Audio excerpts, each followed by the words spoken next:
বন্ধুরা, হাঁসের মাংস মুরগির মাংস আমি একসাথে ভেজে নিব। ভেজে নিয়ে তারপরে তেল মশলা দিয়ে ভালো করে বসাবো।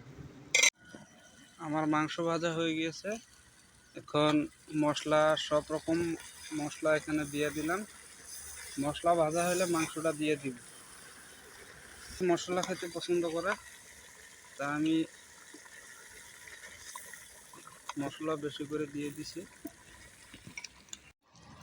আমাদের মাংস প্রায় হয়ে গিয়েছে বন্ধুরা।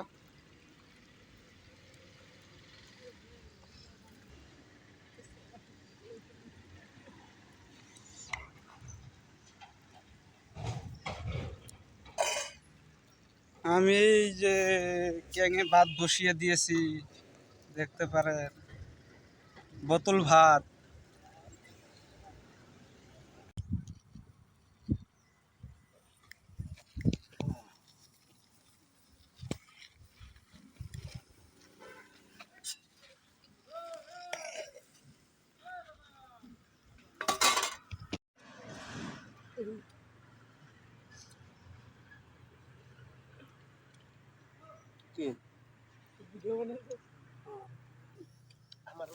কিরম হয়েছে কাকা খানা?